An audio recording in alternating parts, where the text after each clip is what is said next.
அனைவருக்கும் வணக்கம். நான் 20 வருஷமாக இந்தியன் நேவியில் ஒர்க் பண்ணிவிட்டு February 2023 ரிட்டையர்ட் ஆனேன். ரிட்டையர்ட் ஆனவுடனே அதுக்கு முன்னாடி ஒரு 6 மந்த்ஸாக நான் ஒரு 3-4 பேங்க் எக்ஸாம் எழுதியிருக்கேன். எல்லாமே ப்ரீ கிளியராகவும் பட் மெயின்ஸ் போயிடும். ஏன்னா நேவிலேருந்து ரிட்டையர்டாக எல்லாருமே பேங்கிங் செக்டர் பார்த்து போயிட்டே இருப்பாங்க. நானும் அதேமாரி பின்னாடி போனேன். ஸோ திரும்ப ஊருக்கு வந்த பிறகு என் அத்தை பையன் ஒரு பையன் இங்கே ஸ்ரீ ஆதித்யாவில் தான் படிச்சுட்டு இருந்தான். அவன்கிட்ட கேட்டேன், உங்கள் இன்ஸ்டியூட் எப்படிடான்னு. அவன் சொன்னா, அண்ணா பரவாயில்ல, நீங்கள் சார்கிட்ட பேசுங்கன்னு. ஸோ சிவபாலன் சாரை ஜஸ்ட்டு ஒரு நாள் ரேண்டமாக கால் பண்ணி, சார் இப்படி நான் எக்ஸர்வீஸ் மேன் பேங்கிங் கோச்சிங் பண்ணணும் சார் அப்படின்னு. அவர் உடனே சொன்னார், தம்பி நீ ஏன் பேங்கிங் ட்ரை பண்ணுற, டிஎன்பிஎஸ்சி ட்ரை பண்ணு, எக்ஸர்வீஸ் மேனுக்கு நிறைய ஸ்கோப் இருக்குது. ஸோ ஒரு எனக்கே தெரியாத விஷயம் அவர் வந்து என்னை பார்க்காமலே ஃபோனில் வந்து ஜஸ்ட் ஒரு 5 மினிட்ஸ் கான்வர்சேஷனில் நீ டிஎன்பிஎஸ்சி ஜாயின் பண்ணு, உனக்கு கண்டிப்பாக கிடைக்கும் அப்படின்னாரு. நான் அடுத்த நாளே பேக்கெல்லாம் தூக்கிட்டு நேராக அழைக்கப்பட்ட சென்டருக்கு போய் ஜாயின் பண்ணிட்டேன். ஸ்டார்டிங்கில் கொஞ்சம் ஒரு மாதிரி தான் இருந்தது. ஏன்னா எல்லாம் கூட படிக்கிற பசங்க எல்லாம் கொஞ்சம் ஏஜ் கொஞ்சம் டிஃப்ரென்ஸு. 40 வயசு எனக்கு, டீச்சருக்கு கூட 30 கீழே தான் இருக்கும். வீக்லி எக்ஸாம் வைப்பாங்க. ஃபஸ்ட்டு நான் அதை கொஞ்சம் சீரியஸாக எடுக்கலை. எக்ஸாம் எடுத்துகிட்டு அந்த 80% கீழே வர்றவங்க இதில் வேறு ஃப்ரெண்டு பெஞ்சில் உட்கார வச்சுருந்தாங்க. பின்னாடி ஒரு 10 பெஞ்சு லேடிஸாக தான் இருக்கும். எழுப்பி விட்டு மெயின்லி பிரபா மேடம். பட் அது அன்னைக்கு அது ஒரு ஃபீலிங்காக இருந்தாலும் அது எவ்வளோ முக்கியமான விஷயம்னு பின்னாடி தான் தெரியும். அவங்க திட்டுற மாதிரி இருக்கும், திட்டாத மாதிரியும் இருக்கும். சார் என்ன சார் நீங்கள் அப்படிம்பாங்க.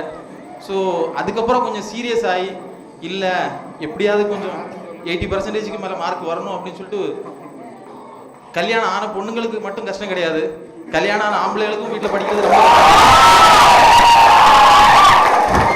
ஸோ ஆஃப்டர்நூன் வீட்டுக்கு போயிட்டு இருந்தேன். அதுக்கப்புறம் வீட்டுக்கே போகாமல் சாயந்தரம் வரைக்கும் சென்டர்லேயே உட்காந்துடுறேன்.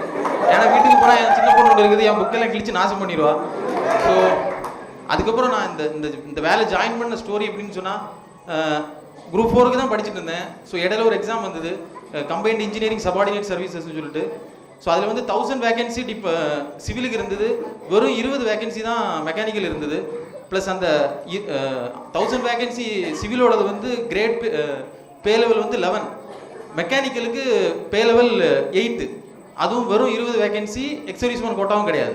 பட் நான் இருந்தாலும் அதை அப்ளை பண்ணேன். ஏன்னா நான் மெக்கானிக்கலு 2 எக்ஸாம் எழுதி முடிச்சுட்டு நான் விட்டுட்டேன். அப்புறம் கண்டினியூஸாக படிச்சுட்டு இருந்தேன். திடீர்னு ஒரு நாள் ரிசல்ட் வந்தது. ரிசல்ட்டை பார்த்தா எக்ஸர்வீஸ்மேன் ரேங்க் 8ன்னு வந்தது. நான் என்னடா இல்லாத போஸ்ட்டுக்கு எனக்கு எதுக்கு ரேங்க் இவங்க கொடுக்குறாங்க, அதுதான் கோட்டாவே கிடையாது 20ல்.